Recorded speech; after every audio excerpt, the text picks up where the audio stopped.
Hi everybody, Tyler here.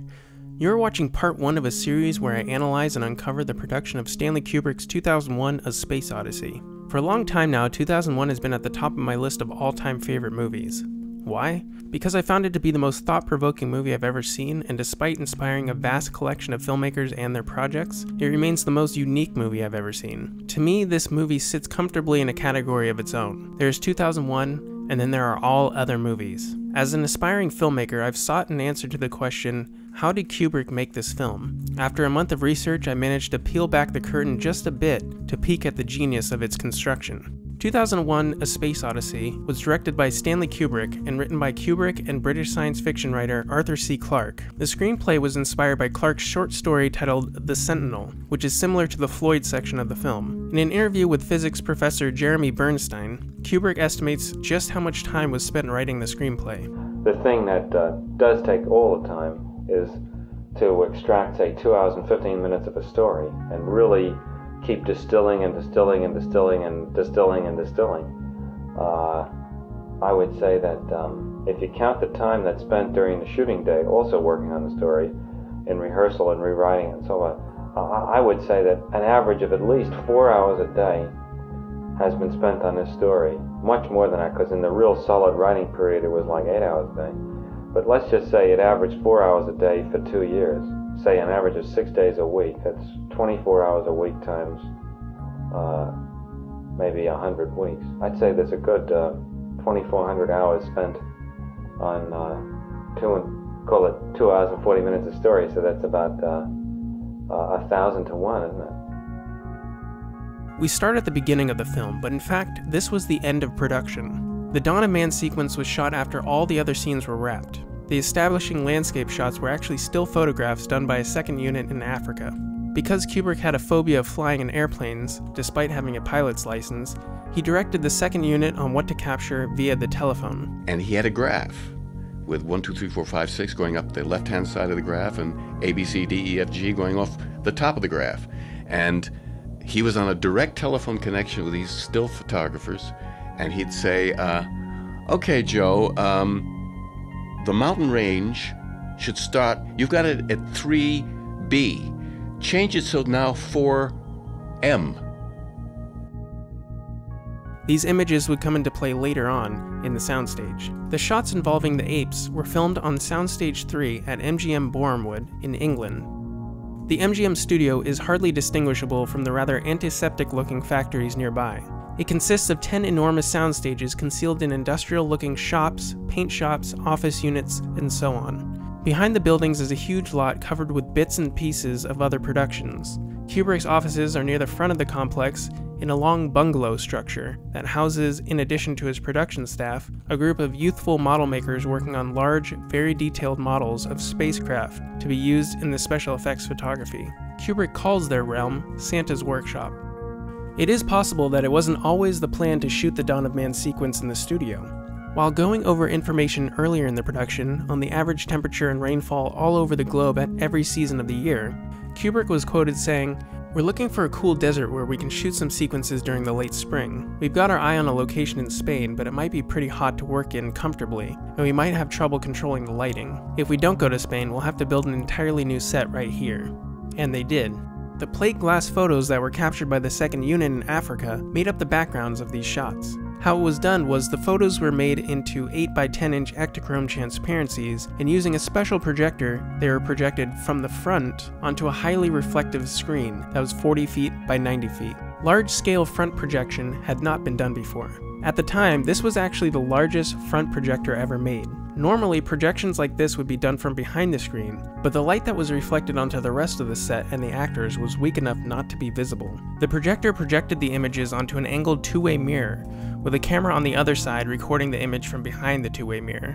This way, the camera would record at the exact angle that the image is being projected from, which would hide any shadows being cast by the actors onto the projection screen. To make sure nothing got onto the mirror, the camera operator would wear a surgical mask while shooting. Here you can see an ape brush past the projection screen, causing it to move slightly. The projected image doesn't show up on him, and his body perfectly hides the shadow he casts. The Fun with Kubrick Tumblr noticed that this still image in particular was used as the background in several shots, sometimes flipped.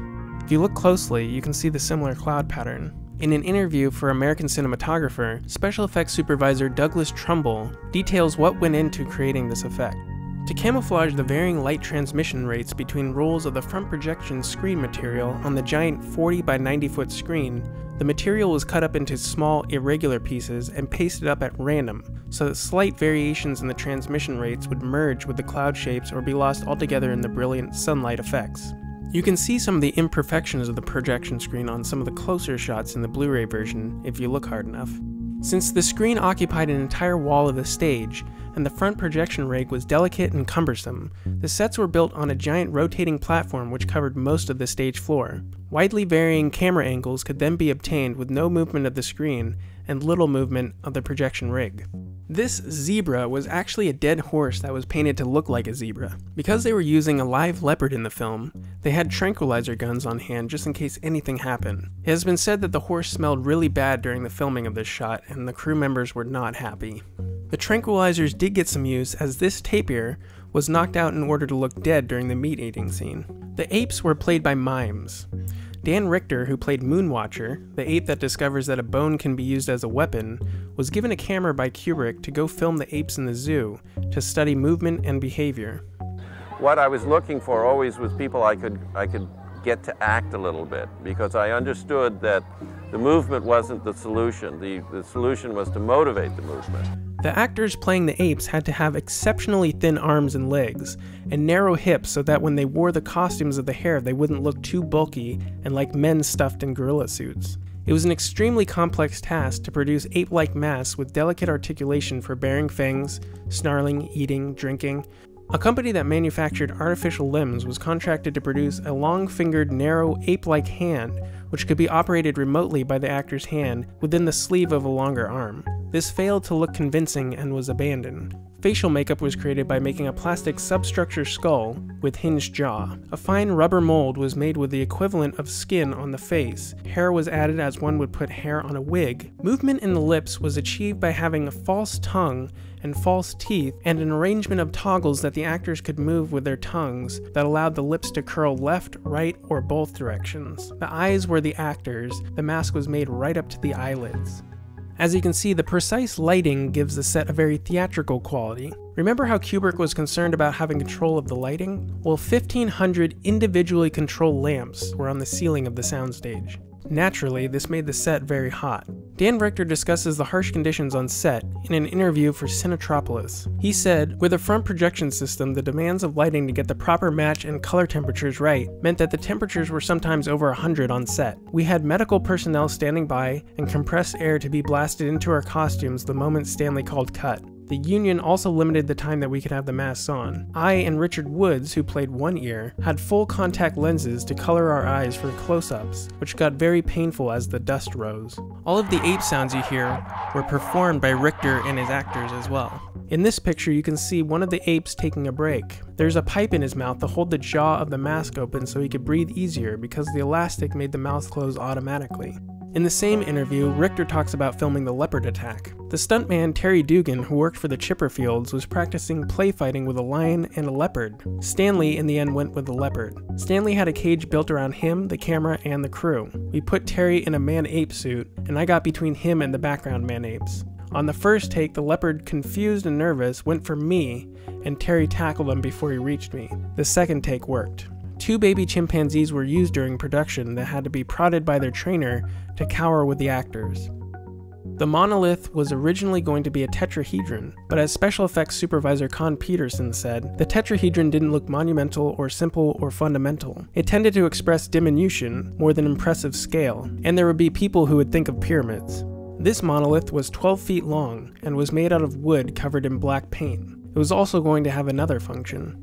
In fact, our original idea was to have something with a transparent screen on which images would appear, which would, teach the apes, how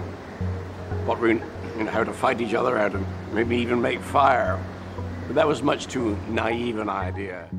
Now, the best we can hope to achieve is to recognize the choices that Kubrick made, and of course we can only speculate as to why these choices were made. Considering the fact that this sequence was shot after the rest of the production was completed, it allowed for a better understanding of the overall look of the film. Although it is also imaginable that the choices made here were due to production constraints. Every time they wanted to shoot a new angle, they had to rotate the set so they may use the massive projection screen. What is interesting here is that the entire sequence seems to be made up primarily of static shots. There is the occasional very subtle movement, but no dolly or tracking shots, only slight tilts and pans. The establishing landscape shots are static, obviously because they were still images. The theatrical lighting and composition of the shots almost seems to evoke an image of a museum diorama or zoo habitat. You'll also notice the substantial use of long shots, which seems to lend itself nicely to the diorama idea. Whereas it is possible that this choice was made simply to make use of the full scope of the set, some have speculated that this is to make the audience feel like observers rather than participants, and allow them to watch the apes much in the same way that the alien presence did. And since the Dawn of Man sequence was shot last, it is conceivable that the habitat look was meant to mirror the final sequence of the film, in which Dave Bowman finds himself in a habitat of his own. It is questionable whether or not this was intended or simply necessary due to the inability to shoot on location. Let's look at the initial meeting between the Ape Tribes.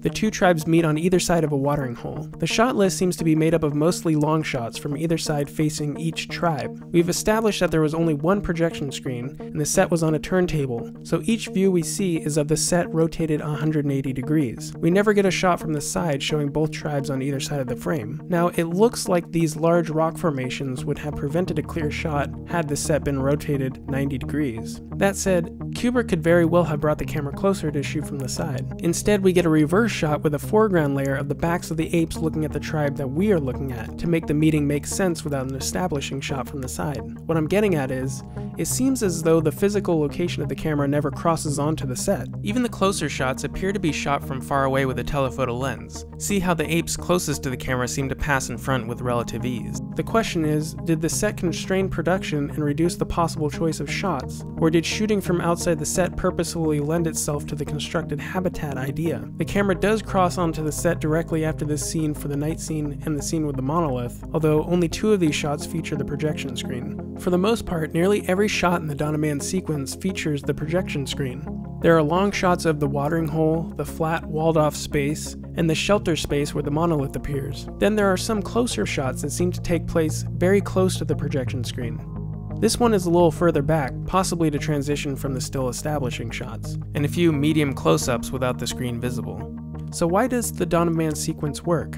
You'll also notice that the Dawn of Man sequence lacks any dialogue whatsoever. It is, for all intents and purposes, a silent film. It works really well as an opening to the film because it is a very simple and direct story told completely visually that perfectly sets up the concept and the overall theme of the film. A man-ape tribe tries to survive on limited food and water. There's a confrontation between two tribes over the ownership of a watering hole. A mysterious object appears before one of the tribes and gives them inspiration for the first use of a weapon to kill animals for meat and to reclaim their resources, giving their tribe strength and power. Despite the relatively simple story, the way it was shot stimulates our intellect up front by lacking very many close-ups. The use of many long shots and medium shots with several subjects inhabiting the frame stimulates the audience's mind by forcing them to choose what to look at and what to notice, as opposed to a close-up which directs the audience's attention to something specific. This way, the audience is required to become more active and engage with the story. There are points of specific action to lead the viewer's attention, but there are also several shots that are purely observational. Even some of the pivotal scenes contain a variety of shots that don't favor any one character in particular. This perfectly introduces the pacing for the following section, our introduction to space, and the story is propelled forward by the intrigue and mystery of the monolith that links the sections together. I feel that the way the entire Dawn of Man sequence was staged and shot meshes very well with the rest of the film, and it seems that the cohesiveness would have been lost had they shot on location with potentially more freedom. There was one shot, however, that was filmed outside of the soundstage, and that is the shot where Moonwatcher uses the bone to crush the skull. The sky in this shot is real. Richter performed this scene on a platform outside, most likely so that they could shoot the extreme low angle and not have to worry about lights getting in the shot. It was reportedly directly after the scene was shot that Kubrick got the idea to do the graphic match cut of the bone in the air with a nuclear satellite. Stanley was walking back to the studio and he had a broomstick, and he was throwing this broomstick up in the air, and I was quite worried that it might come down on him. And I think that was when he got the idea of this transition which of course is what happened. The bone goes up and turns into what is supposed to be an orbiting space bomb, a weapon in space. Although that isn't made clear, we just assume it's some kind of space vehicle, and there's a 3 million year jump cut.